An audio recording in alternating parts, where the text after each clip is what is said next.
Okay. Are we good? Just one, just a few seconds. In fact, just processing.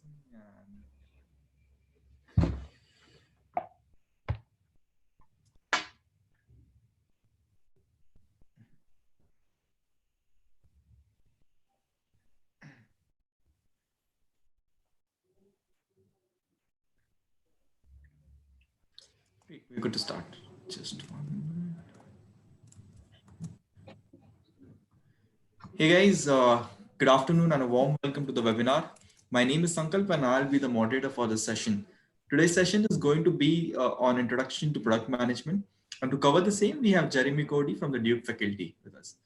Just to give you a little bit of background about Jeremy, Professor Jeremy. Professor Jeremy is a writer, educator, consultant, and an executive coach who provides a combination of business and leadership expertise. Okay. With that, he has also conceived and designed Duke CE's journal Dialogue, and he's also the author of 27 books translated into 16 languages with worldwide sales. But during his career, Jeremy has also worked with a range of successful business and world-class brands, including BBC, Citigroup, Chartered Management, Duke CE, and the list just goes on. So that's a little bit of intro about Professor Jeremy. And knowing that this is the first session for you, I would request you to please post your queries in the chat box by marking it to all panelists and attendees. Sriram, Keshav, I would request you to guys please mark it to all panelists and attendees. Make the default setting right now so that when you are typing your query, Professor Jeremy would be able to see that, and all the other participants as well. With that, if there are any queries post the session, I would request you to please post them in the discussion forum of your program, and the respective TA will get it resolved for you. With that, I hope you have an interesting and insightful session. Thank you so much. Excellent. Sankalp, thank you for that very much. And welcome to the Introduction to Product Management and the Product Management Certificate program. As Sankalp says, my name is Jeremy Cody. I'm an educator with Duke Corporate Education. I'm delighted to be with you today. I mean that sincerely. I'm conscious that I am with certainly some of India's, if not current, then certainly future leading product managers. It's a real privilege to be spending this time together today. Quick word on me. I'm speaking to you from my home office here just south of London. Europe today, and London in particular, is getting battered by Storm Jorge. So if you hear howling winds, or if the window next to me comes crashing in the middle of our seminar, that probably won't happen. But if it does, it's because there's a bit of a storm raging outside. But as I say, delighted to be with you. Just very quickly, a little bit of information, a bit more information on me, because we're going to be spending a little bit of time together both today and over the coming weeks as well. As Sankalp says, yes, Jeremy Cody, I am an educator with Duke Corporate Education, which is part of Duke University, one of America's leading universities. I predominantly work in Europe, but also Asia, Africa, and North America as well. And I have over 30 years commercial experience focusing on business innovation, leadership, and marketing. Several of my roles, past roles, have included head of publishing research with the Chartered Management Institute. I was also a senior vice president with the Economist Group. For a while, I ran their conference and corporate networking business worldwide as well. I've worked with a range of market-leading businesses in different sectors around the world. That would be pharmaceuticals, financial services, technology, media and publishing, and automotive as well. And yes, author of 27 books translated into 16 languages with 1 million copies sold worldwide. Okay, that's enough on me. That's hopefully all you will hear about me over the next over the course of the program. But what I wanted to do as well, by way of welcome and introduction, is just highlight what I think are the keys to success for you during this program. And what I would ask that you do both during the lecture and after our lecture as well is a number of things. Firstly, reflect on your learning, reflect on which issues spoke most significantly to you about your career, or about your organization. Ask questions of me, of your colleagues, and yourself would be the second point. Be open, curious, and challenging. Be practical would be the third point. So as we discuss and as I lay out some of the principles of product management, it's certainly worth considering what they mean in your context and how you might apply them. And another key element to being a product manager, hopefully not something you'll need in this program, but something you will certainly need as a product manager, is resilience.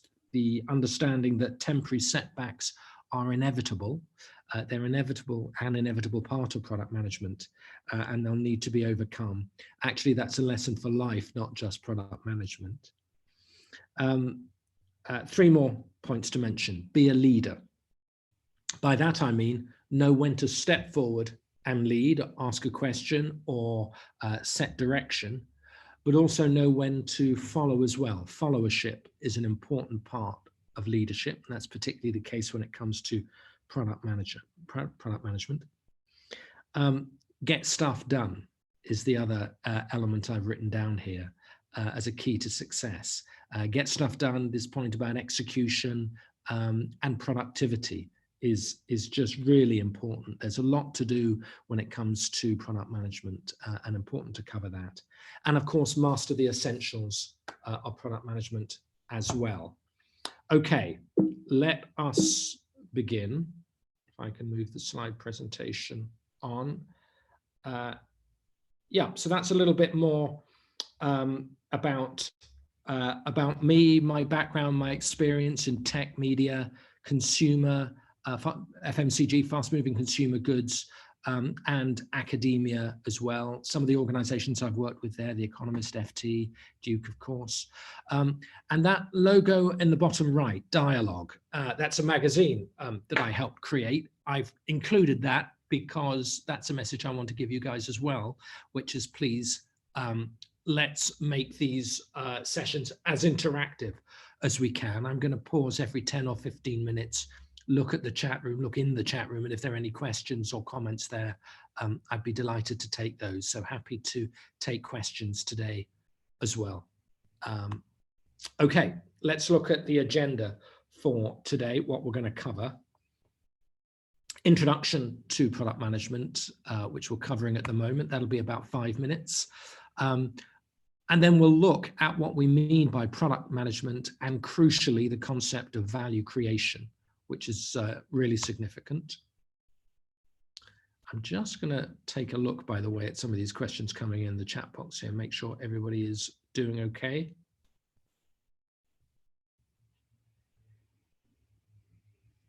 Okay.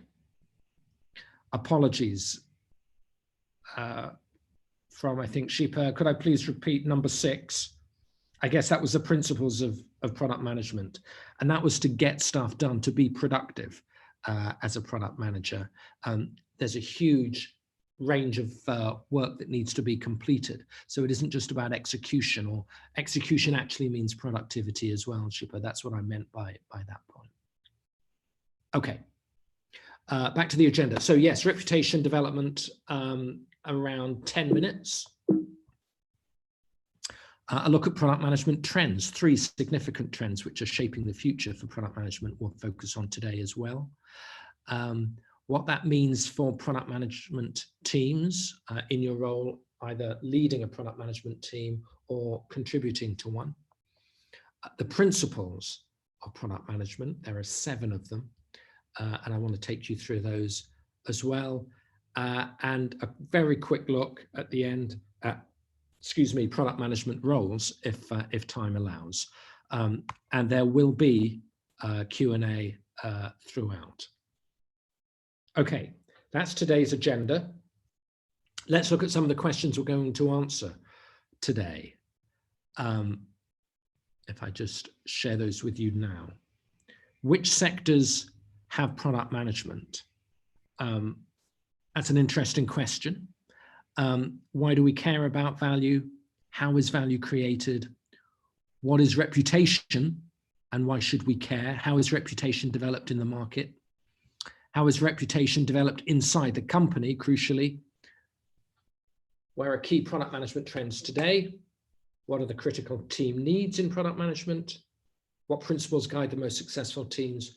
And what are the typical roles? So that's almost a restating of the agenda. Just want to share, I'm gonna leave that for you just to, let me, if I can just move that, for it to sink in for a moment, just for about 10, 20 seconds. I'll go to the chat box in a second. These are some of the critical questions that we need to answer. And I'd ask you perhaps for the next 20 seconds or so, just to think which of those questions are most significant for you. How many of those questions can you answer at the moment? We're not doing a poll, that's just for your benefit, really. Just a quick focus on that while I check the chat room. No, that's fine. Okay. So let me give you my view. Which sectors have product management? The short answer to that, I believe, is all of them. Products, services, and I would even argue commodities as well, rely on great product management. That's your role. If that's your chosen sector, then that's fantastic.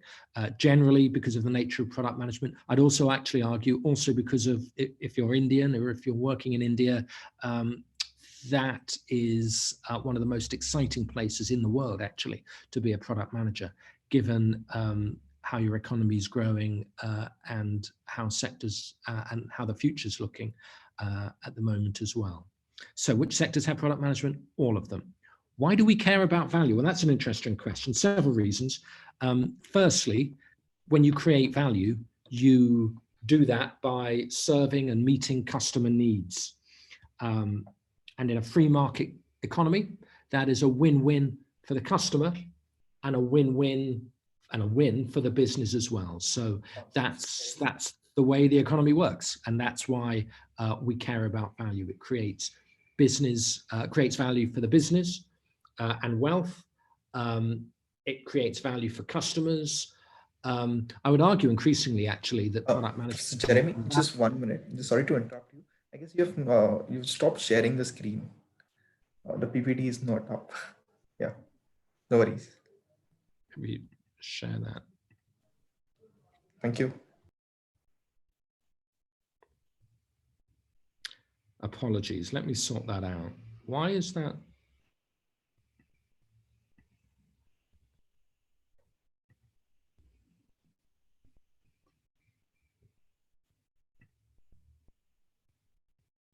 Okay.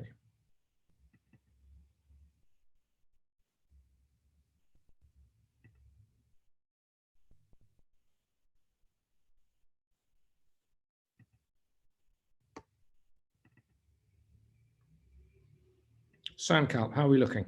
Yeah, good. Better? Yeah, much better. My goodness, I do apologize for that technology. Okay, so one key message you need to know about Jeremy Kurdi is, though I may talk about technology, though I have occasionally been involved in developing technology products, mastering technology is something that I do need to get better at. Apologies for that. Okay, so I was just quickly addressing the second question there. Why do we care about value? Explaining that in a market economy, that's how we generate wealth for ourselves. We generate value for customers. Increasingly, we generate value for society as well. Okay, value creation, by the way, also makes us distinctive. It's how we compete as a business. And it makes us better able to serve customers sustainably and in the long term. So the more we create value, the more valuable and sustainable and successful our business is. So, okay, question 3, how is value created? And that would be, I would say, by the interplay of 4 different forces. Those forces are reputation or brand, society and the organization, supported by finance. So 4 forces drive value creation.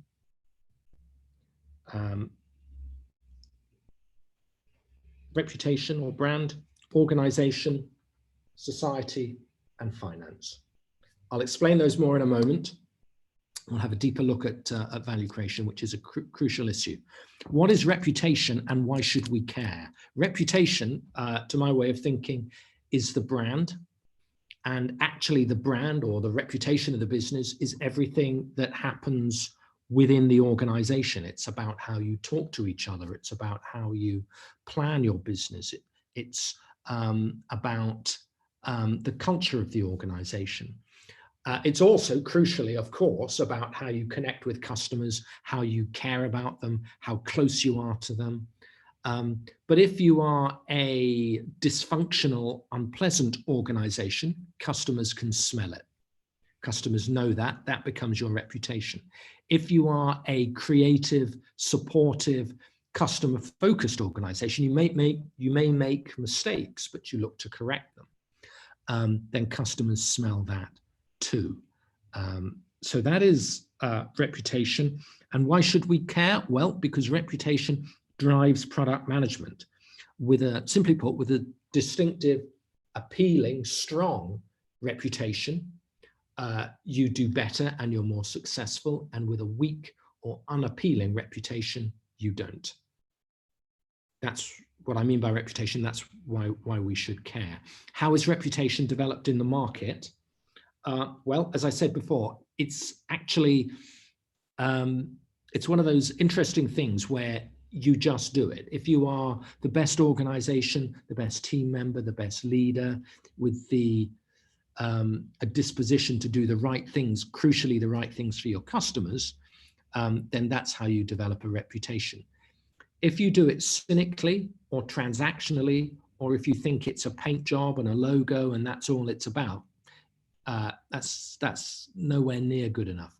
Maybe for a few years in the 20th century, it was good enough, but those days are long, long gone. Reputation is developed by doing the right thing for your customers, something that you could, we have a newspaper in the UK. It's not a brilliant newspaper. It is a popular one. It's called the Daily Mail. They have great investigative journalists. And the question we always used to ask was, could you justify what you've just done or what you've just said to a journalist from the Daily Mail? Does it pass that sniff test? If you could justify it to a journalist, then you're probably doing the right thing. And if you couldn't, then you're not. Okay, how is reputation developed in my company, inside the company? Well, two very quick issues. Firstly, by developing teamwork. Leadership, people, and teamwork are absolutely crucial. So understand those internal leadership issues, number one. Number two, focus on customers. Care about them, look to understand them, look to serve them. They're a great rallying point for everyone in the business. And if you want to influence your colleagues, then there's no better way than by saying what I think our customers need or would value, or this will benefit our customers by, sentences that start like that. They're a great rallying point for the business, and they can help increase your influence as well. What are key product management trends today? Well, we're going to go deeper into three. Those three are experimentation, number one, reducing bureaucracy and red tape, number two. That, by the way, links to the need to be productive and more productive and successful with execution. And product management strategy, the need to get that strategy right, is the third trend that we see. What are the critical team needs? Excuse me, we're going to go into those in more depth later, but they are things around who owns the brand, who gets closer to customers, or how we get closer to customers, how we execute, not only the process of product management and product development, but also that go-to-market strategy. So how we execute is important. How we use and align with experts and specialists is crucial as well. How we collaborate and work together as a team. And also I would highlight how we measure, review, and adjust what we do. That is absolutely critical as well. So there are a number of critical team needs. We'll explore that in a few moments. What principles guide the most successful teams? Again, we'll talk about that at the end, but a quick trailer. There are 7 principles that are really, really important. And let me share those with you now. Firstly, teams need to be guided by traditions. Traditions need to be honored and respected. So I'm always conscious, for example, when I worked at the Economist Group, I was hugely aware that I was working for a market-leading premium value brand that had taken over a century to get to its market-leading position. And now I was in a leadership position. So I was effectively standing on the shoulders of giants. And when you're a market leader, the market holds you to a higher standard. They expect more from you. That's the challenge. The good news is that your colleagues tend to be the brightest and the best. Market leaders attract some of the brightest and the best. So I had fabulous colleagues, but equally the market was holding us to a higher standard. And I didn't want to be part of the generation that let that hard fought market position fade away. So it was on me. What are you going to do, Jeremy, to keep that market position and take us to the next level? So honoring traditions is really absolutely important. Strong values guide behaviors and actions. That would be the second principle, that product managers have a clear set of values. Leadership and customer centricity would hopefully be 2 of those. Third principle would be being brutally honest. The process of product management does require openness and honesty and the ability to challenge each other as well as support, but crucially to challenge. So brutal honesty is important. An ability to focus on fulfilling needs distinctively in a way that's differentiated is an important principle guiding some of the most successful teams. Really important as well that product management encompasses pre-launch, pre-purchase, I should say, during the purchase and post-purchase. So product management isn't just about getting a product to market, it's about developing and building the success of that product over time as well. Product managers are flexible, but they may have a set of those core principles and values I mentioned, like customer centricity, but they are open, they are flexible, and they're adaptable and agile. So they know what's going to stay the same, but around that, they're able to pivot and flex. And great product managers are committed, and they are authentic, they're genuine, they are themselves. What are typical product management roles? That's something we'll touch on briefly at the end. They range from, for example, chief exec or senior VP responsible for product management to product managers who lead a product. So, the senior guys or women who look after the product portfolio, through to look after the business, then the product portfolio, then the product itself, and then support the development of the product. So they tend to be the 4 key areas. I hope that makes sense, but we will dig into that a little bit later. Okay, moving on. Product management is everywhere, to my earlier point.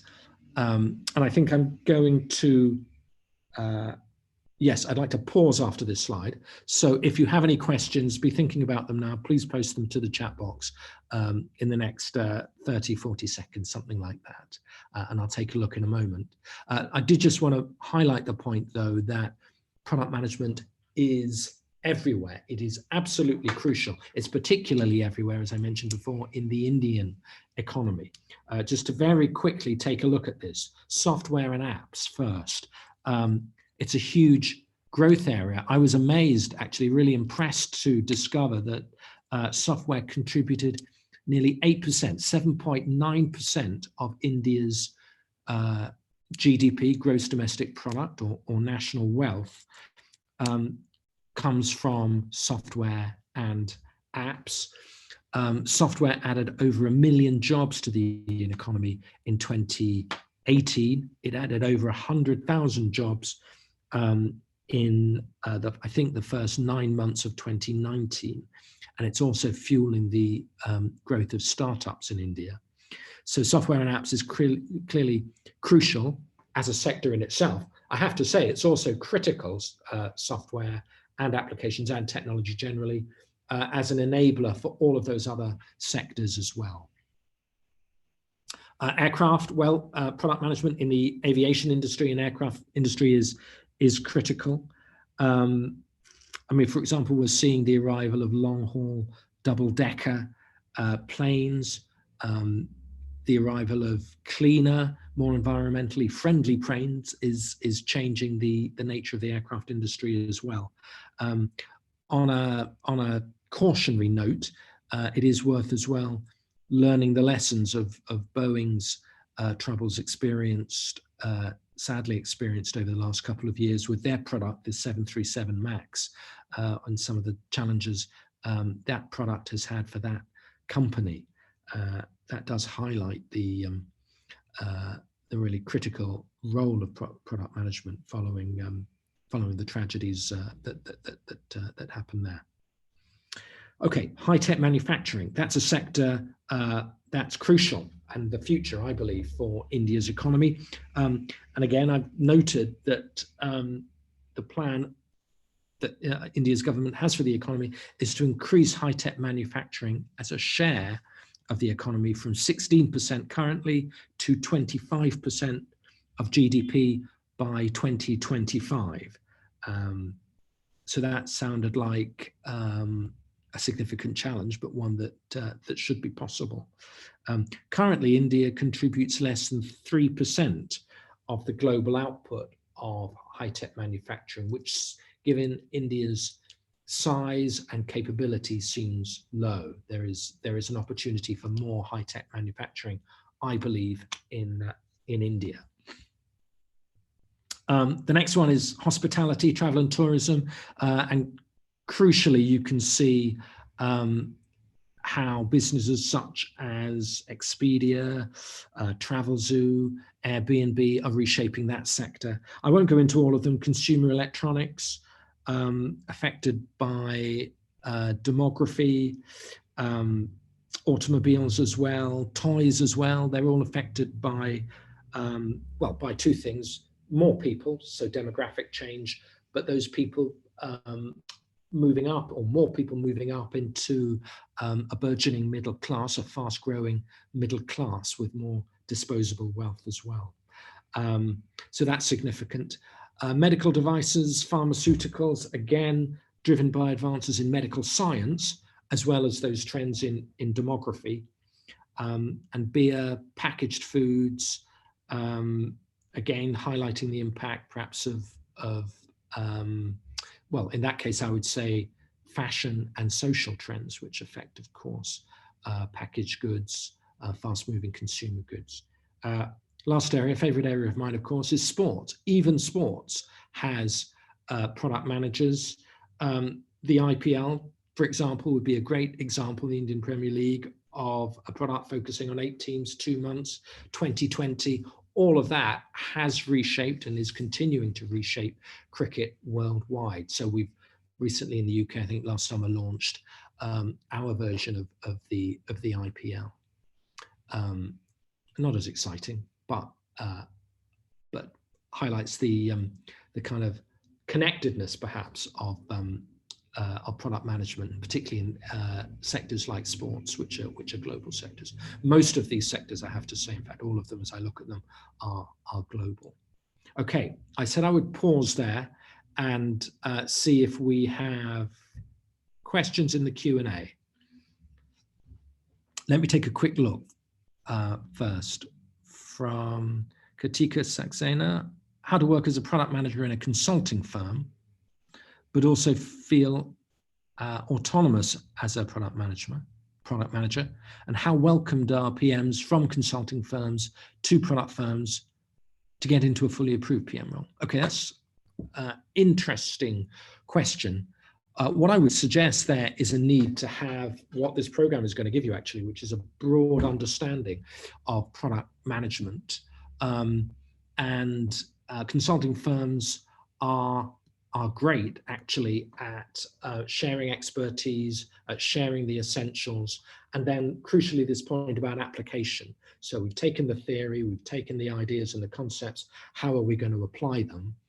So I would suggest that the way to make yourself distinctive as a product manager in a consulting firm working for I'm assuming working for clients, is to understand that point about execution. What might this mean for businesses in our sector and for businesses that we're trying to help? If it's an internal role, developing new products for a consulting firm, well, that's exciting too.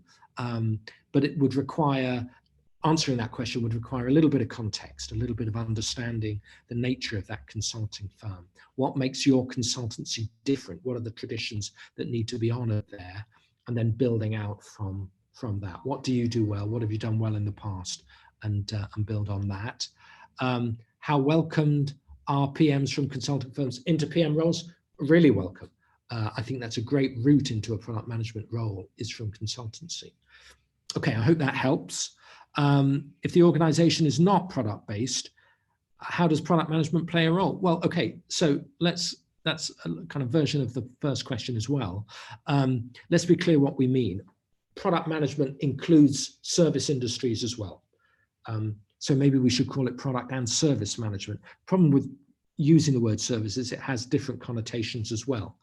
But what we mean is developing a new offer, taking that new offer to market, the whole process of devising, developing, going to market and succeeding with a new offer or a revitalized, re-energized, revamped offer. That offer can be a product, it can be those things I mentioned we've got on screen, like high-tech manufacturing, but crucially it can also include things that might be regarded as services like hospitality or the Indian Premier League. So it's both tangible and intangible as well. So don't be confused by the term product management. It does play a role. What do you think of calling a process as a product? Great question. Let's be clear. Process management is a subdivision of product management, so it's really important. It's vital that we manage processes well, but that is a part of product management that we will come to later. And final question: how is product management related in the automobile sector? Where are we needed? Oh, I love that question. Okay, well, so for 130 years, the automotive sector has largely been the same. Here's what we've had from the automotive sector for 130 years. We've had an internal combustion engine inside a metal box with 4 wheels on each corner. Now, Henry Ford mass-produced them, and then we have made them go faster, and we've given them radios and mobile phones and roofs that come back and more comfortable seats and anti-lock braking and all manner of different incremental improvements, but it's been pretty evolutionary. What's so exciting now, particularly in the decade that we've just started, the 2020s, is how that's shifting. In the future, the automotive industry will not be an internal combustion engine in a metal box with 4 tires on each corner. That is changing fast. Tesla are a great example of how that's changing, and we'll talk about that example in a future lecture. But the process of revolution, not evolution, are what is reshaping the automotive industry. All of the principles we talk about can apply to that sector that's now undergoing huge change. It highlights a number of other changes as well, such as regulatory change. In the UK government has said that all cars sold in the UK by the year 2035, because our government has fudged this a little bit, as governments often do. There's some confusion as to whether it's 2032 or 2035, but whichever date is correct, all cars sold in the UK, all new cars will be electric. That is an incredible move in at most 15 years. So I would argue that product managers are needed probably in the automotive sector more than anywhere else. Okay, I've taken far too long. Thank you for your questions. Having said we'll take questions, I do need to make time for that. So I hope that was useful. Okay, let's carry on. Product management, let me just move that as well, contributes to value creation. And value creation is the primary aim, I would argue, of every business entity. Value creation means increasing the worth of goods or services, and in doing so, increasing the value of a business. And creating value for customers, of course, is crucial because that's how we sell products and services, while creating value for shareholders at the same time, and we do that in the form of stock prices. I've talked a lot, I'm conscious, about the kind of philosophical or the the exciting, perhaps theoretical aspects of product management. I got to say as well, I do want to make this point. It's just great fun. I mean, it really is. If you want to do something that's fulfilling, if you want to do something that's exciting or worthwhile, what could be more exciting or worthwhile than creating value and making your mark by providing something that serves customers? That sounds, to my way of thinking, that sounds like a noble, worthwhile thing to be doing. And do you know what? If that's creating wealth, if that's making money for you or for your shareholders, then that's a decent thing to do too, because that's how we keep society going. So value creation, it's a really worthwhile, valuable, fulfilling, fun, exciting, noble thing to do as well. And that's the message I want to get across with this slide. And I want to share Abraham Lincoln's quote as well, one of my favorite quotes. Do you know, the best way to predict your future is to create it. Let me say that again.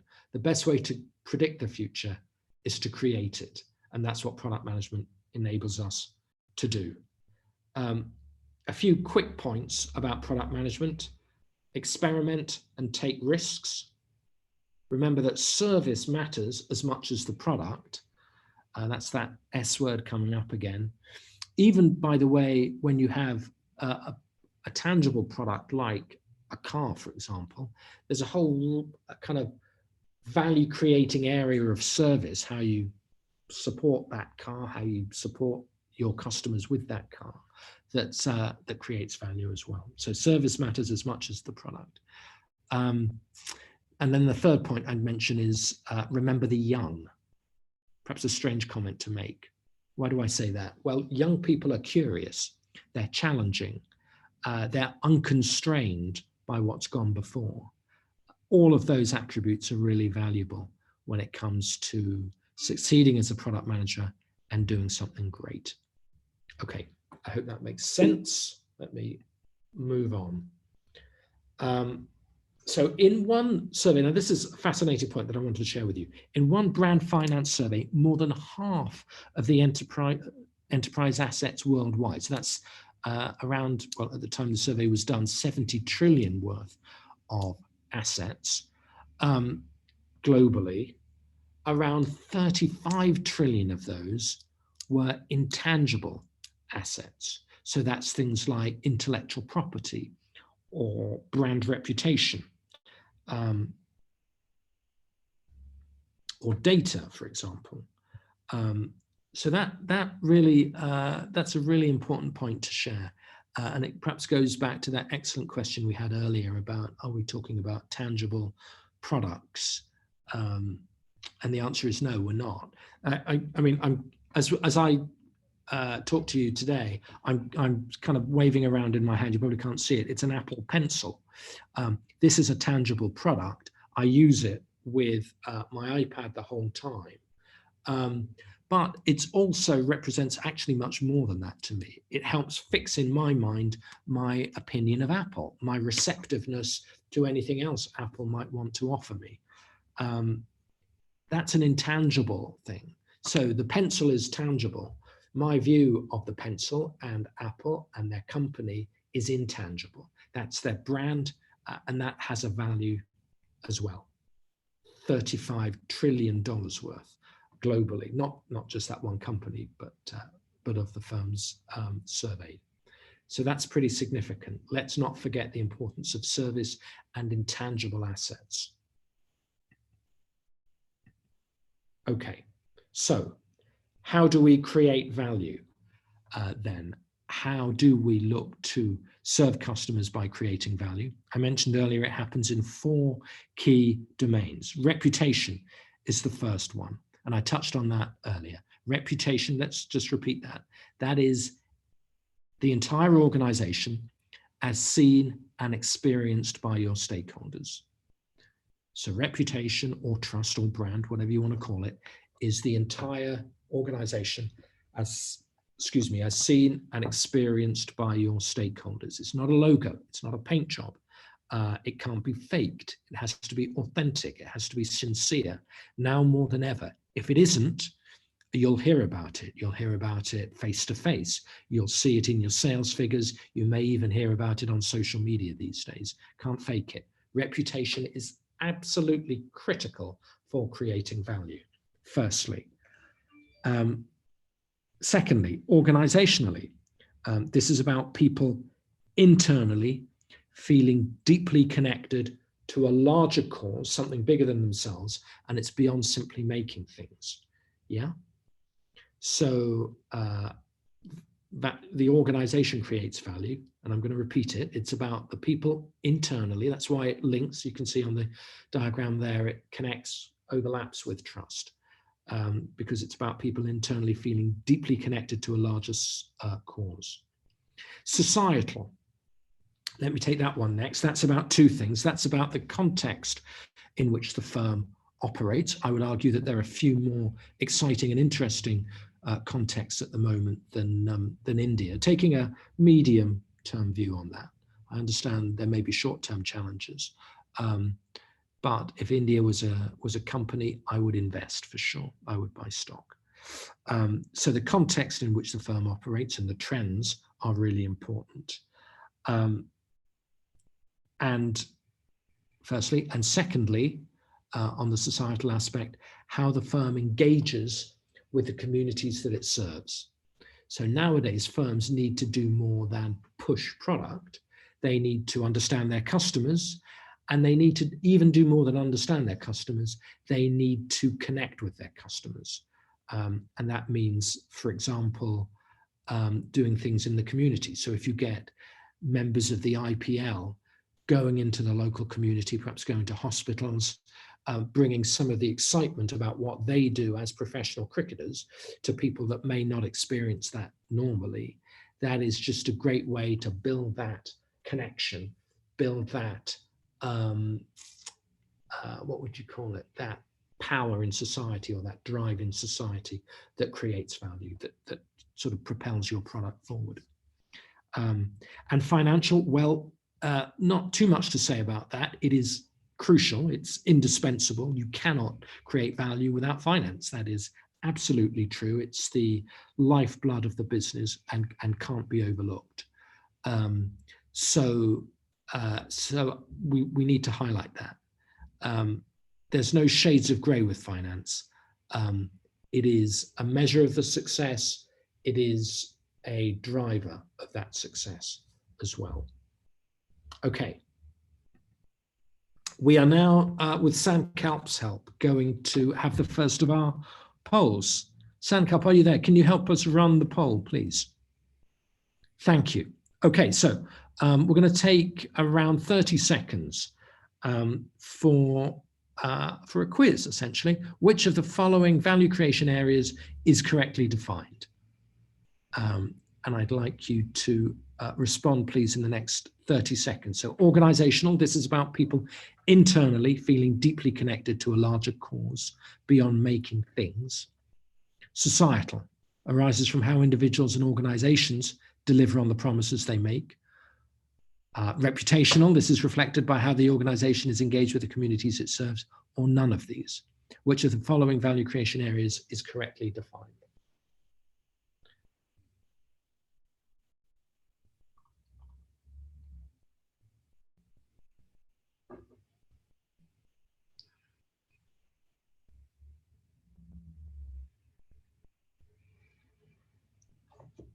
Okay, guys, the poll will be live for another 30 seconds. So request you please share in, choose one of the options.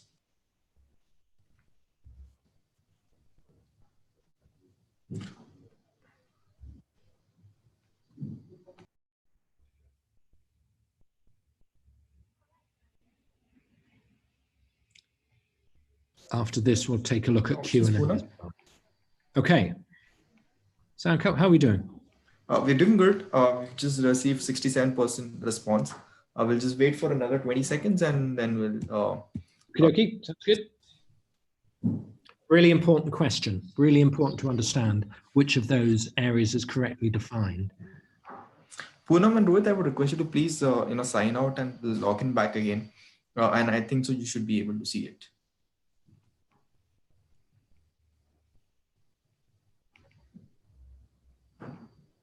Kriti, same goes with you. If you could just sign out and then log in back again, you will be able to see the next board question.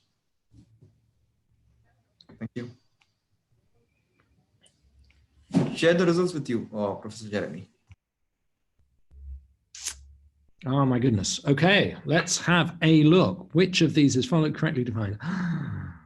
Organizational, this is about people internally. Yeah. Okay.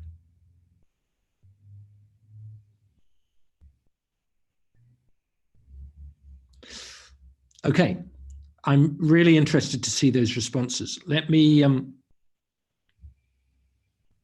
share with you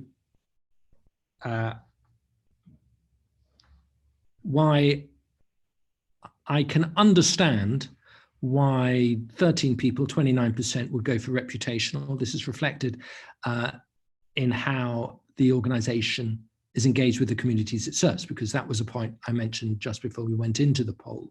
I did also say, though, that that is actually societal, and it's 2 points there. It's about the trends we see in society, and it's about being connected. So that reputation is wrong. How organizations and individuals deliver on the promises they make is crucial, but that's not what we mean by the societal area of value creation. None of these, no, that's not right either. And to the 22 people, the 49% that said this is about people internally feeling deeply connected to a larger cause beyond making things. Congratulations, that is the right answer. Let me just close that.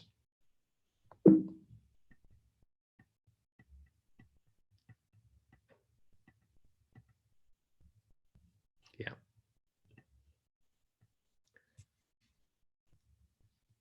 People internally need to feel deeply connected. And that's a really important issue, actually. And I've touched on it, not so much this morning, but mentioned it a couple of times. Work needs to have meaning. People need to understand the value that they're creating.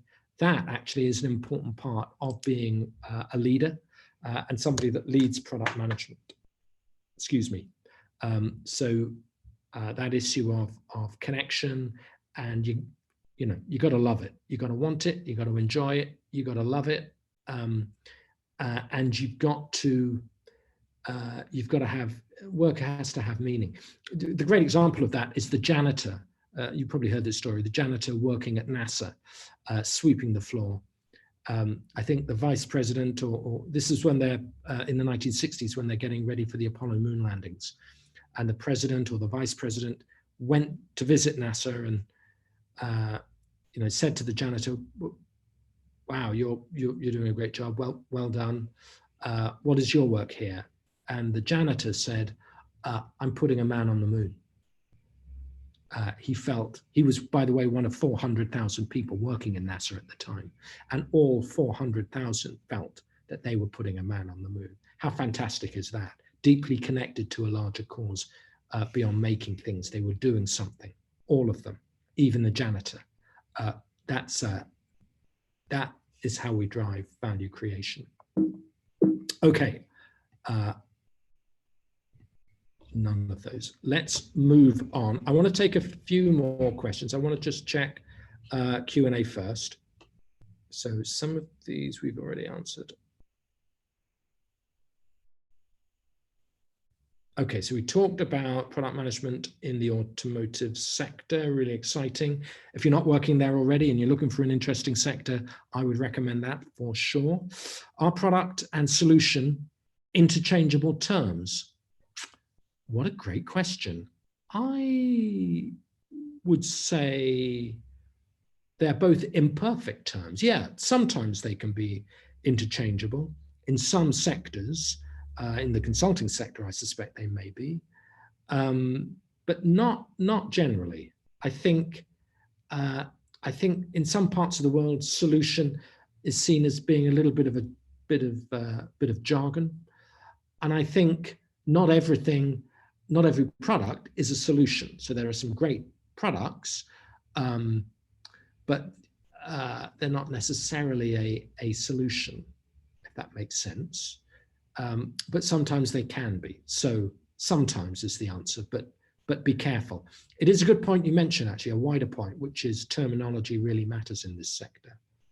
So thank you for that, Rakesh. Okay, Kashish is asking, if someone wants to move from business to product management role in corporate sector, from business to a product management role in a corporate sector, how can you do that? That's an interesting question. I would invite the group, actually, that may have experience in that to perhaps help Kashish with that answer. I think you need to understand what aspect of product management you do well. Are you a generalist and manage the whole process? Are you a specialist and focus in data analysis or customer centricity or supply chain management or something like that? So understand what you enjoy and where you can contribute, and then focus on that. You know, what aspect of your business career do you have that you can bring to product management? I did that. I moved from managing a publishing business, which I did in the first part of my career, into a broader product management roles with, you know, technology and new publications and new conferences and new products, that sort of thing. Okay, Avinash. How do we develop a new product service where there is not much of a history of data to refer to for analysis? Okay, we're going to have to come to that later. That's a tough one to answer, but we can answer it. And you have to have a vision. I mean, we'll talk about it in a future lecture, but Avinash, let me give you a kind of a trailer for that, or a clue now, which is understand who your product will appeal to, understand what makes it exceptional, and look to verify that. And if you're wrong, be prepared to understand that you may have made a mistake. Actually, it's not creating value in the way that you thought it would. Or maybe you thought it would create value this way, and you test it with your potential market, and it needs to be slightly different. So, so the answer would be find out. Just because you don't have historical data doesn't mean you can't find stuff out. Would be my short response to that. And to Dell, one, how important, I guess, is the experience of similar industries when it comes to switching jobs in different industries? Okay, to the earlier point about moving between sectors, I would say take a meta view of your skills. So don't say, I'm from the automotive sector and I know about developing cars. I would say I'm from the automotive sector and I know about data analysis, market research, leading the product management process. So I would take the general skills that come from your specific experience, and I would use that to promote yourself in the job market. Okay, I hope that helps. Now, last time I did this, I took us all offline, and that wasn't brilliant. So I'm going to just, hopefully you're still able to see the screen. Okay, reputation is the entire organization as seen and experienced by stakeholders. And I'm going to check time. I'm looking to finish at the top of the hour. So we have maybe another half hour or so and an awful lot to cover. I'm going to go through the rest of the presentation. We've got a couple of polls in there, but we've only got about half an hour to go. I'll take Q&A at the end, if that's okay. Brilliant. This does feel strange. I have to confess, it does feel strange talking. I rarely talk this much without others responding. So if you could get those questions in at the end, that would be really, really valuable as well. Okay, where are we? Yeah. So reputation, the entire organization as it's seen and experienced by your stakeholders. We mentioned that previously. And what I want to share with you now is what we call the stakeholder journey map. Highlights this point about the customer's journey. So as I've mentioned already today, and I'm afraid I'm going to repeat a number of times, I am a huge fan of Apple products. I have my Apple Pencil. Over here would be my Apple phone. Down here with my notes is my iPad. And I speak to you today on one of their, what is it, a MacBook Air, I think. Yeah, new product. So I'm a fan of Apple. And I'm going to use that, my journey through their product as a way of describing the stakeholder journey map. So when I bought this laptop, I had a need for a product that did a certain number of things. As I've already confessed to you today, though, I don't know a lot about technology. So one of my needs was also somebody who would help me, and somebody who would impress me and say, Jeremy, have you thought about this aspect of technology or this wonderful new innovation that we have developed that now goes onto our laptops and you might benefit from? So I knew that I didn't know what I didn't know, and I was open to learning more, to finding out more. So I had a need. I needed a computer that did a number of things, but I also needed to be informed as well. That would be those first two pre-use elements at the top of the map. Now I looked at a number of providers. They didn't really impress me. Either they didn't meet my need for functionality, or they didn't meet my need for information, in which case I waved goodbye to them. And I settled on an Apple MacBook Air, which is what I have now. But after my purchase, and as I used it, I needed help setting it up, sorting out my email, figuring out how some of these incredible new apps work and how they could benefit from me. So, or benefit me, how I could use them. And throughout that process as well, the company was there online, able to guide me, suggest things. I could have a face-to-face discussion or a virtual discussion. So that was all really useful while I was using it. And then as a follow-up to the purchase, I was sold other things, some of the other products that the company sold to me, but they also sold me things like, or they tried to sell me at least, things like insurance or business support or different services wrapped around their product as well. The outcome of all of that, and they weren't perfect, I have to say, and there are things wrong with this, chiefly the price.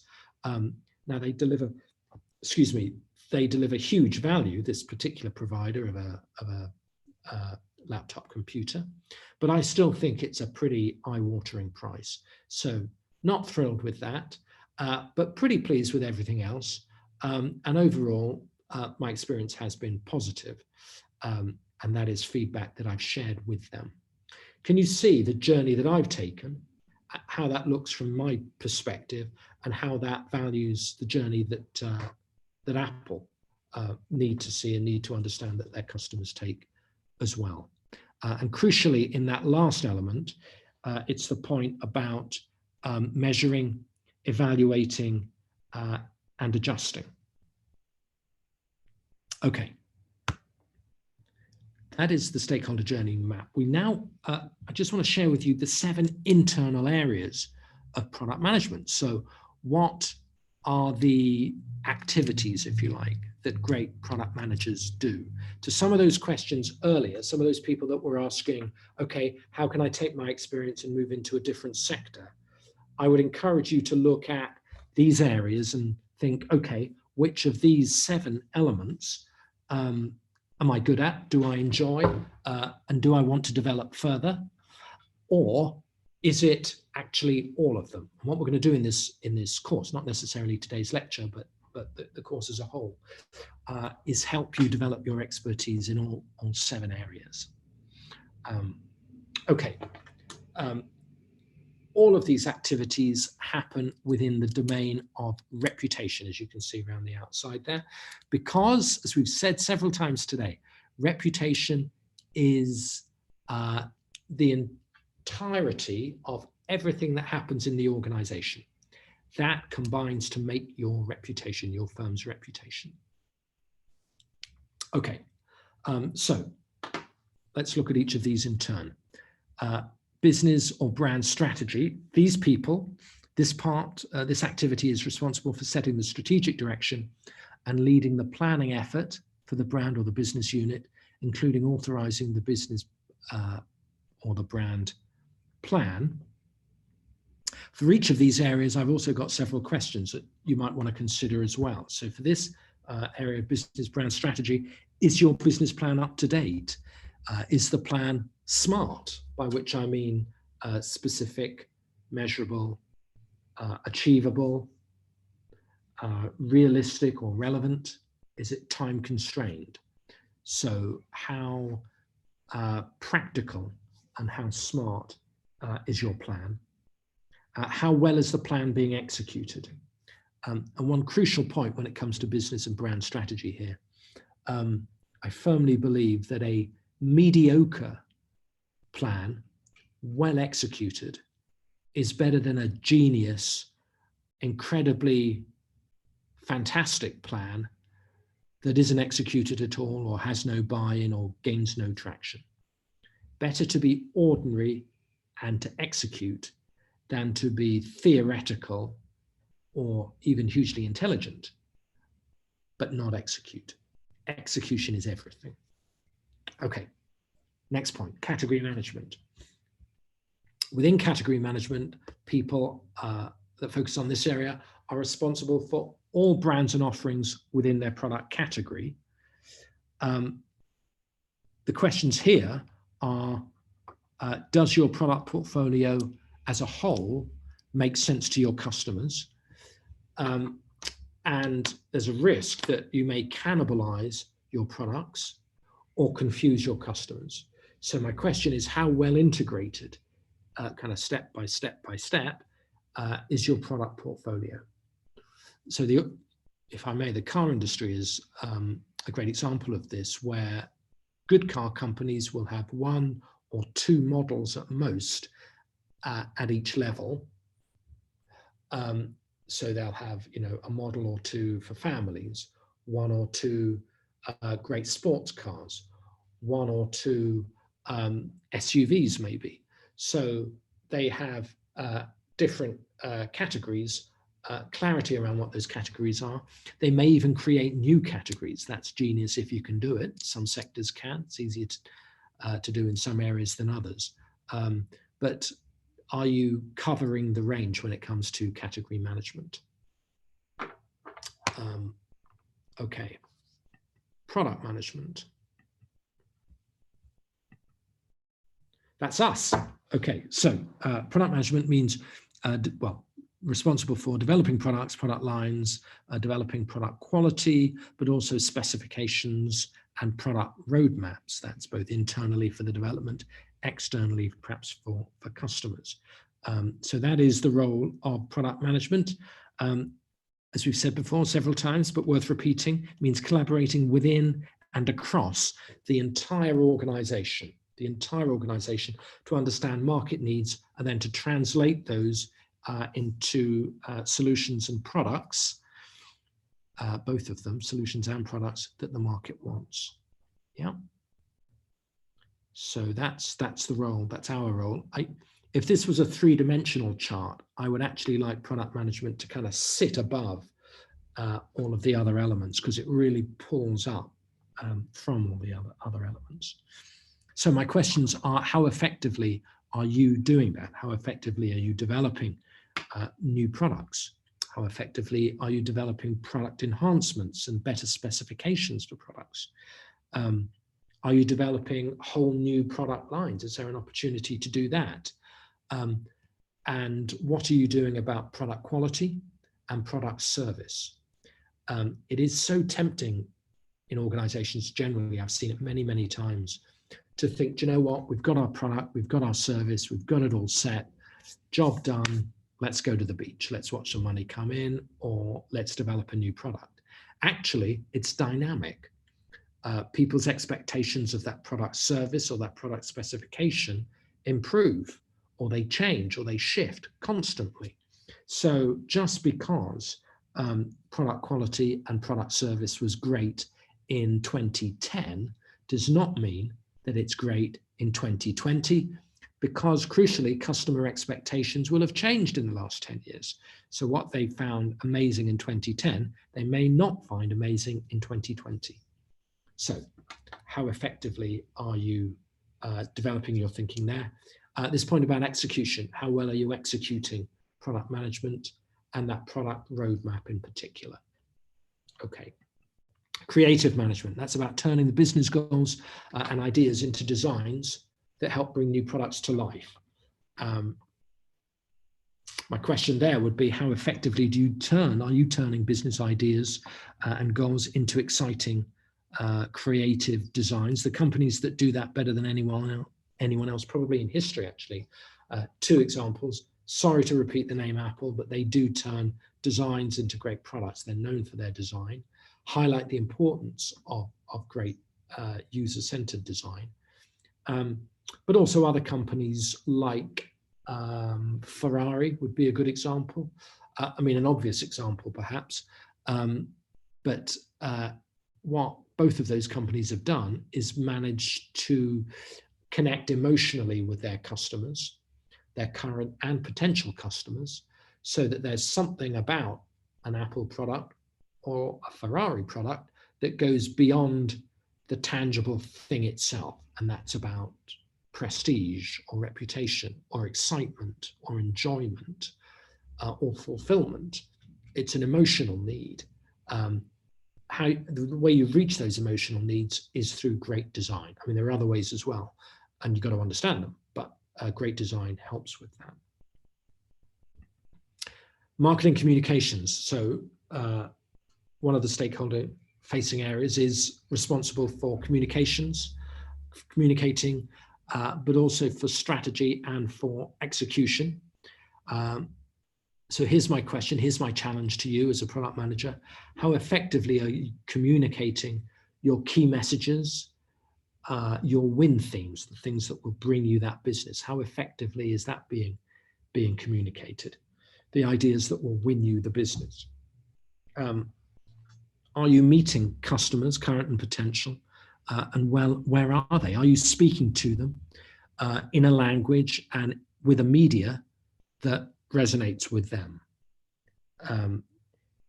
Do you engage them, and do you pitch to them in the most appropriate way? And I don't mean pitch in a formal way, I mean just connect with them and excite them about your product in a timely, appropriate, effective way. Are you talking your customer's language? So communication is often thought of as being something that's done to you, or that, you know, I'm conscious today, for example, that I'm in a little bit in broadcast mode. For that reason, you know, communication does need to be two-way. For that reason, I really value the Q&A sessions. It is important to have a connection and a bit of dialogue. So communication doesn't mean telling, it means listening as well. And market research. Well, clearly people engaged in market research are responsible for understanding customer markets, both existing markets and emerging ones. And they do that by conducting research or partnering with a third-party market research firm. Sankop, thank you for that midway poll. And I would encourage you to, participants, please, to take a look at that and to complete that. I will press on because time is important to us. And the final area is business development. This relates to strategic partnerships, the ecosystem in which we work, negotiations with value chain suppliers, mergers, acquisitions. Question here is, how effectively are you looking for strategic partnerships, and are you looking for ways to leverage, develop, expand, grow your product in the long term? How effectively is that going? Okay. I'm going to pause because I need to rest my voice for a second, and because you guys need to vote in the midway poll as well. So I'm going to let you do that. Sankap, is there anything you want to say about the poll?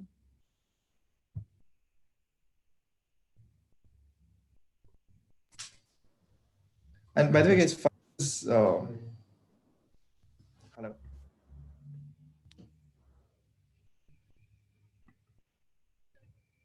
Okay.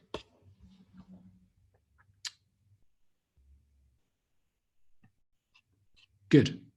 So we have the midway poll going on. I think that may still be going on. I've ended that poll and shared the academic poll. Yeah. Okay, so we've completed the midway poll, and we now have the second poll from me, which is around, well, this definition.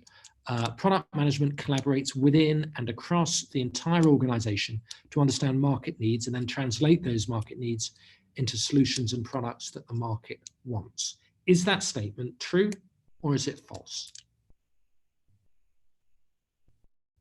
And let's just wait a few moments. I'm going to let you complete that for a moment.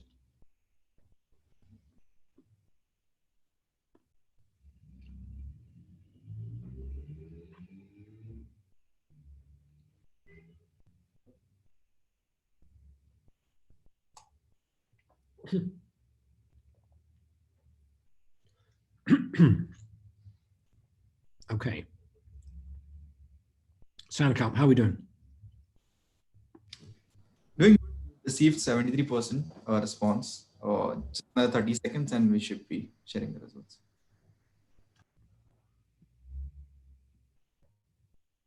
Okay. Are we good?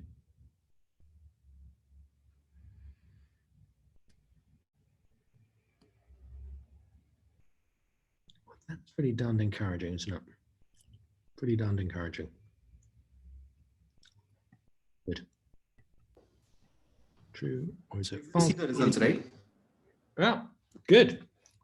It is a holistic activity, product management. Exciting, holistic. So absolutely, it means collaborating within and across the organization. Good point about collaboration. I just want to dwell on that for a second. It's a word that's often used in business and leadership. And it really does matter. It means connecting with colleagues. So we've talked a lot about connecting with customers in the market, but it means collaboration means connecting with colleagues and supporting them. You have to give of yourself, give of your time, and help your colleagues. And they will, in the expectation as well, that they will help you when the need arises. Doesn't mean being transactional. I did this for you last Tuesday, so you need to do this for me now. It means having a mindset that says, I'm going to be as supportive as I can be.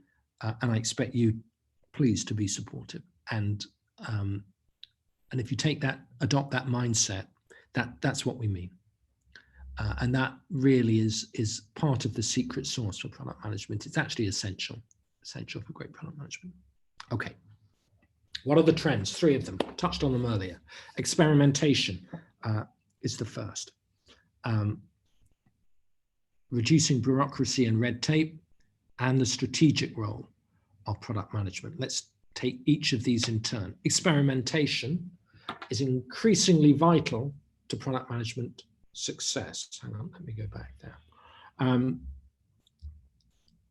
So when it comes to that, the stakeholder roadmap, I would ask you to look at yourself and think, do you know what, where can we improve? How effectively in those areas, pre-use, during use, follow-up? Can we improve? A few other points quickly about experimentation. Firstly, resilience matters. So when you experiment, you are going to get results that set you back or disappoint or surprise. I have to say, if you don't get those results, you're not doing it right. You need to be challenged. And experimentation is the way you refine that product and improve it. So you will get, at the very least, surprising results or maybe slightly different results to the ones you're expecting. You need to have a mindset that says that's a good thing. Where does that leave us? What can we do with that? How can we build on that? So that issue of resilience is really important, firstly. Secondly, after action reviews and feedback are really important. So be open and look to learn. Closely connected with the openness to learn is a readiness to unlearn. So when you experiment, you're going to get things that you didn't know, or that effectively say, do you know what? The world is not the way it used to be. So this thing you knew, it doesn't apply anymore. We've moved on. So when I started in business 1,000,000 years ago, people used fax machines. These were machines where you fed a piece of paper in and it went through the telephony system to another fax machine that printed a sheet of paper out. And for the first few years of my career, that was how we communicated and shared bits of paper between offices. Bizarre thing to do. Documents and ideas and that kind of thing. That is not the way the world is now, Jeremy. Unlearn it. It's about email. Recently, I read that in the UK, it's not even about email anymore. For a lot of younger employees, it's much more about WhatsApp. So that thing you thought you knew, you don't really know. And the market will help you with that, but be prepared to unlearn. Not just learn, but unlearn too. Second trend. I beg your pardon, still on experimentation. A deeper look, actually, at the responsibilities. So what in effect people that are focused on experimentation do.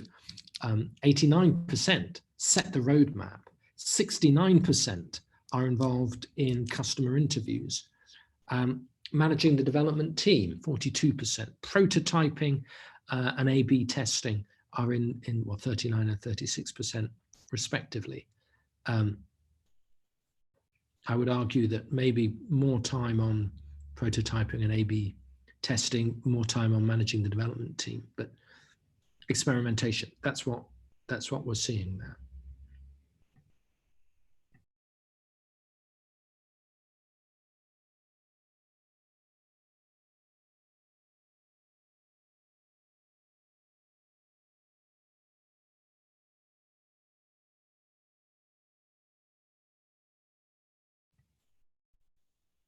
Is that better? Hopefully you can hear me. Bizarrely, I think I got muted there. Okay.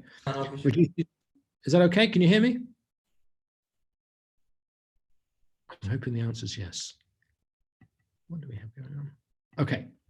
Reducing bureaucracy and red tape, critical components of product management roles. Let me share with you how people feel about that. Time spent on experimentation. Only 2% of people think that too much time is being spent. Only 18% think the right amount. 67%, fully 2/3, are not spending enough time. 80%, so that's the 13% plus the 67%, not enough time or no time is being spent on experimentation. 80%, I'll say that again, 80% of respondents feel that not enough or no time is being spent on experimentation. To take a positive view of that, if, let's extend it not just to people's roles, but to companies, if 80% of your competitors are not experimenting, then what a fabulous potential source of competitive advantage for you. If you get good at experimentation, if you get good at refining your products, and 80% of the market is not doing that, that's got to be good news for you. That's got to be a way into deeper insight, better product, better connection with customers. Lots of great things can come from that. So yeah, experimentation's got to be really important. Those figures, however, suggest that people are realizing that, and they're going to change that pretty soon as well.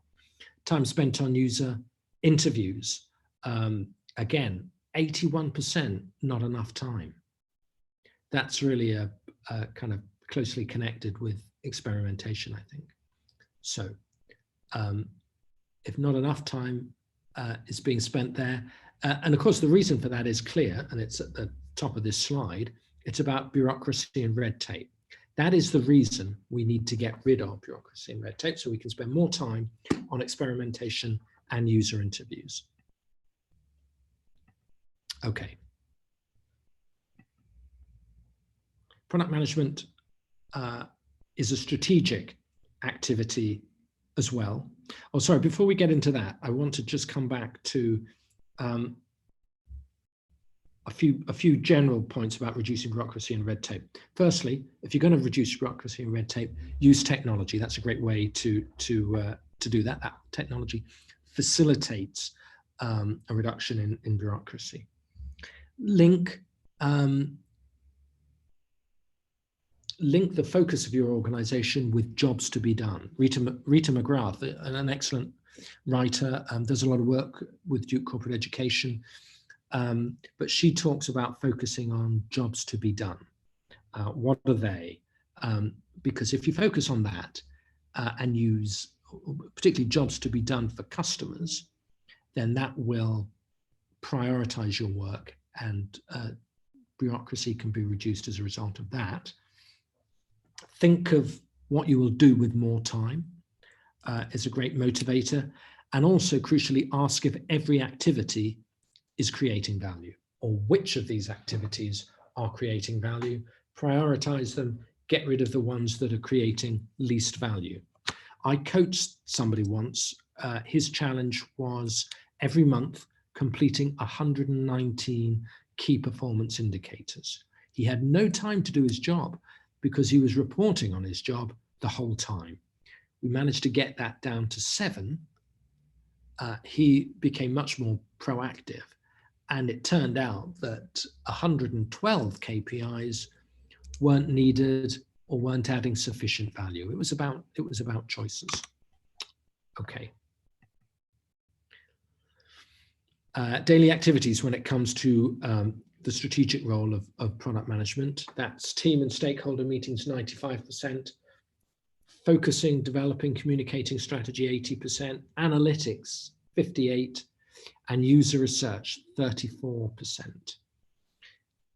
I would say that being strategic means a couple of things.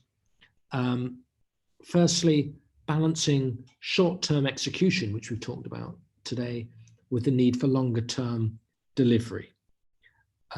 Short-term execution with longer-term thinking, planning, and ultimately delivery as well. So you need to balance that short-term results and execution with long-term planning and preparation as well, firstly. Secondly, measuring and improving and doing that constantly. That's crucial as well. Okay, moving on. How are we doing for time? Coming up to time. So I'm going to talk very quickly about these team needs. I'm going to talk about how all of this fits together. Strategic insight first. Teams need to understand the role of the product in the business and the plan. That's those elements there. They need to own the product or the business. They need to feel passionate actually about their business. That's to the point about work having meaning. They need customer proximity. That's a connection with the market and with customers. They need to be able to get stuff done, the point about execution. Collaboration and giving space to allow specialists and experts to do their thing. All of that really relies on a common vision, alignment around a common vision, a common goal, and then the collaboration which makes that happen. And then a process of, are we doing the right things? How well are we doing them? What do we need to adjust? That's what we mean by strategic insight. Excuse me. to take the next three areas: brand ownership, customer proximity, and tactical management and execution.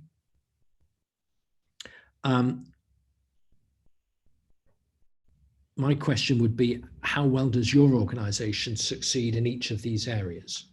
You know, is there a strong sense of ownership of the brand in your organization? Do top teams spend time understanding customers? And if they don't, if you're not a part of that top team, are you spending enough time understanding customers? And do you regularly meet or do you regularly miss deadlines? And missing deadlines negatively affects reputation. It is unacceptable. It can undermine your business. So how good are you at meeting those deadlines? So is there a sense of ownership? Do you spend time understanding customers and do that well enough? Do you meet deadlines and expectations? Okay. Team needs next are those of experts and specialists. Teams are organized according to product needs, with talent selected to fill in gaps in expertise. So again, three questions. How well are we using and working with our experts and specialists? How aligned and collaborative are we? Does the janitor, everyone from the chief exec to the janitor, understand what this organization does and their role in making that happen? And does it speak to them? Is there that alignment and collaboration?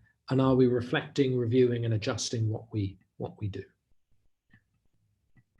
Product management principles. My question is now, how well are these principles performed in your organization? So let me take you through them one by one. Traditions are honored and respected. So you've got to understand who you are, what you're known for, what your reputation is. Use that as a great starting point for your business. It also means actually honoring and respecting your customers' traditions often. So, you know, if they value convenience or if they value being addressed a certain way, then don't look to change everything. Work with traditions. That can often be valuable. Strong values guide behaviors and actions. So are you clear about what those values are?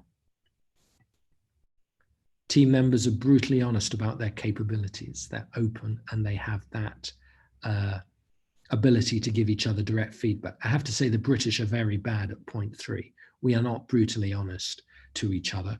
We are rarely honest to each other. We have a word, it's interesting, which we say. So what do you think of that? Yes, it's interesting, I might reply. That can cover anything from I think it's horrendous to I think it's fabulous, or I think it's genuinely interesting. Nobody ever knows. That's not really good enough. The British need to get better at that. I would suggest that other cultures are much better, and brutal honesty is really important. Do you focus on fulfilling needs distinctively in a way that creates strategic benefits? So don't just copy what other people do. Look to do things differently and in a way that's differentiated. Great principle of product management is that plans encompassed pre, during, and post activities and follow-up. It's a cycle. We discussed that earlier in the roadmap. People think that product management often is about the process of getting a product to market and then we can just move on. And of course it isn't. You have mature products which need enhancing, developing, refreshing, revitalizing. How well are we doing that?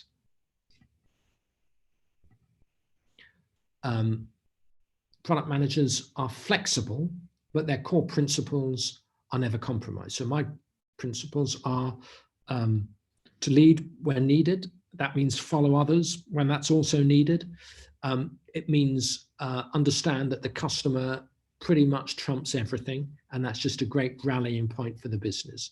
These are my principles. This is what I believe, have done for a while now, but I'm prepared to be flexible around how I work, what I think, what I do, in service of those principles.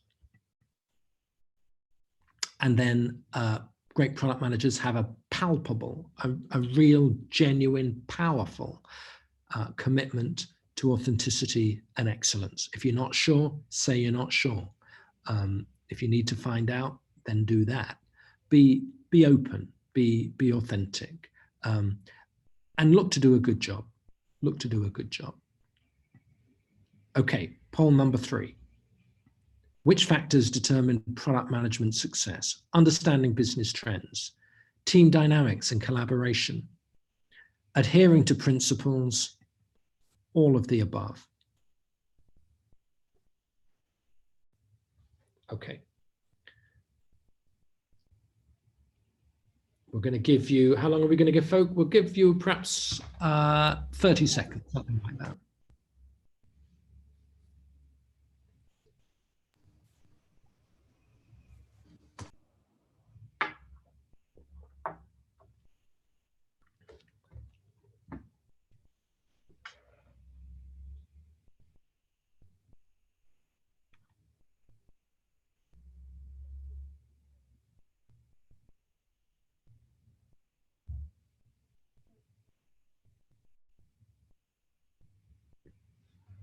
How are we doing?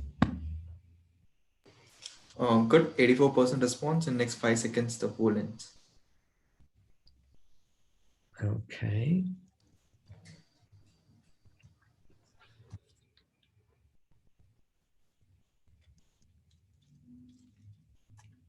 I'm encouraged. I'm encouraged. Excellent. 94%, 51 people. Yep, all of the above.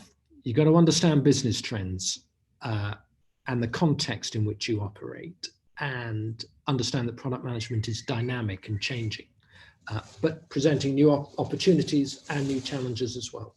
It's dynamic. Point 1, business trends. Point 2, team dynamics and collaboration. Really important. Can't do anything on your own. You won't do anything on your own. You won't achieve all that you could without others. And you need to adhere to principles. You need to understand what great product management looks like. So yeah, absolutely. All of the above. Thank you for that. Now, very quickly, product management roles. I don't want to take too long on this. I want to get to your questions, but I will just spend a moment looking at, well, we've outlined 6 roles for you. Chief Product Officer is the most senior role, responsible for the entire product portfolio, followed by Vice President of Product, which might be the person responsible for the entire product category or organization, and they link the company strategy, organization strategy with the product strategy. There then comes the Director of Product. They essentially lead the product team. They need to be able, they need that leadership experience, the ability to have overall team performance, manage overall team performance, build consensus, get a shared vision, get that collaboration and alignment going, and get people focused, individual team members focused on what they need to do and their performance, their key performance indicators. Other roles then below that would be the Senior Product Manager, who has an understanding of the market and stakeholder needs, links those with the broader product process, and is often the primary go-to person for the product team. Then the Product Manager, responsible for the product team, demonstrable understanding of customer benefits and driving a team that achieves those, or that realizes and manages and succeeds. And then the Associate Product Manager, who helps set priorities for projects, and again contributes to the progress. I say there are 6. I actually think there are nearer 4. Often the Chief Product Officer and the Vice President of Product are combined into one role, and Senior Product Manager and Product Manager may be combined into a role as well. So you often have an associate and that Product Manager role, and then the Director, and then the VP or the Chief Product Officer. So it's either 4 or 6, but I hope that shows you a span there. Okay, before we finish, I am going to turn to the Q&A and see if we have any more questions that have emerged since our last conversation before we sign off today. We've talked about, we got up to Del 1, didn't we? Experience. Okay. So from Banali, can you please throw some light on product management in the logistics industry? How can we create value? Okay, that is a lovely question. That would require me, I'm afraid, to have a deeper understanding of the logistics industry than I already do. But if I may offer a couple of thoughts just very quickly. How do we create value in the logistics industry? Well, my understanding is that a lot of that is about service. So the way that value has been created in the last couple of decades when it comes to the logistics industry is enabling people to understand, enabling customers to understand more about how their shipping is going or how the logistics are working out for them, and being more open and transparent and sharing information and data as much as you can, so that Federal Express or UPS or DHL or any of these great firms can keep me up to date with logistics, the way things are happening. So certainly from an external point of view, I would suggest that transparency and openness and generally improved service are a great way, have been great ways to accelerate.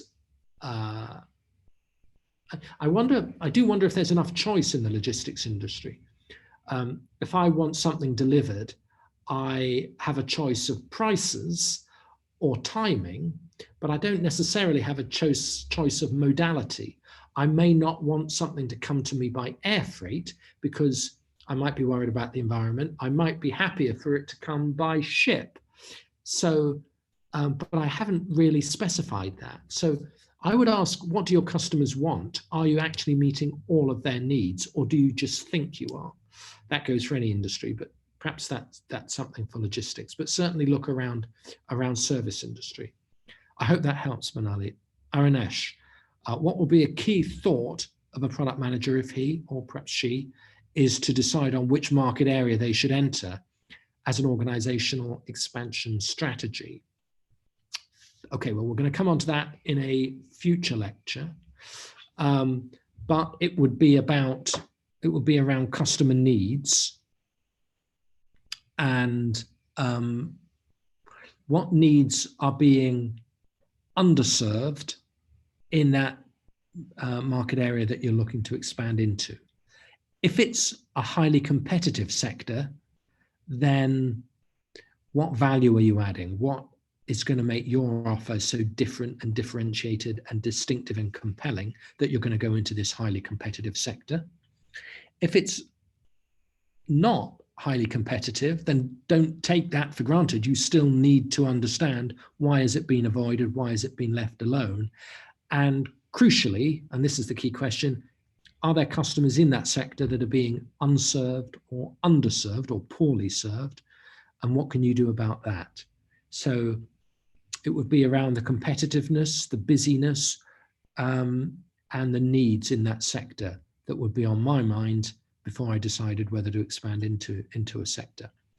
I hope that helps, Aranesh. Amit, how much responsibility lies on product manager to help in understanding the larger cause of the product value to the development team versus the development manager? That is an interesting question. I suspect there may be a little bit of specific context around that question. Well, I would say that the role of the product manager is an overarching leadership, coordination, management role, clues in the name, product manager. So you're managing all aspects of which development is a part, but so is analysis, so is go-to-market, so is communication, strategy, all those different elements. But as a product manager, you have oversight of all of those. I hope this helps. You don't have to do it as a product manager. You don't have to be the development manager, but you have to make sure that the development is being done, and that they have the resources, and that they have the insights, and that they're collaborating and alignment. So it's your role as product manager is very much oversight or facilitation or leadership. That's the aspect that you need to do. Now that may change in some organizations. It may be, if you're in a small organization, that actually that sounds fine, Jeremy, but you need to roll up your sleeves and be the development manager as well. You may need to take on one of those sub roles as well. That happens quite often. But let's not forget the role of a product manager has oversight over everything and leads all aspects of product management. And the final question, does product manager across each sectors perform same set of process to build and products? Does product manager across each sectors? I'm not certain I understand that question. I'm gonna interpret it as, is the product management role across sectors the same? And of course, broadly speaking, when we talk about strategy and development and communications, yes, it is. But obviously the context for that varies enormously. If you're in a hotel chain or a hotel, or if you're in an automotive company, that completely reshapes what the role of strategy is, or what the role of development manager is, or communications. But those roles, we would argue, are consistent across sectors. Yeah. So you need those same principles, you need those same roles, you need to ensure they're being covered, but of course the way you do it in each sector varies. Okay, wow, I've talked a lot today. I've been really grateful to you all for your time and your engagement and focus. I'm going to stop sharing my screen there. And I'm going to turn back over to Sankalp, who hopefully is still with us. But I do want to wish you every success for the program, for your career. We're going to speak again, hopefully very soon. But thank you for your time and for your attention today. Really, really appreciated it. Really enjoyed it. Sankalp, over to you. Yep. Thank you so much, Professor Jeremy, for an interesting and insightful session. With that, guys, I've also launched a feedback poll requesting you to please share in your valuable feedback, as this helps us understand how does the session go and how we can bring up more such impactful sessions for you. However, the interest of time that we had, if you are not able to cover any questions here, or if you are not able to answer any query during the session, I would request you to please post them in the discussion forum of your program, and the respective TA will get it resolved for you. With that, I wish you all the best for the program, and wish you a great success. Yeah. Thank you so much, guys, and have a great weekend. Thank you so much, Professor Jeremy, for your time. Thank you. Thank you all. Thank you. Let me just post that message. Take care. Thank you. You too. Thank you.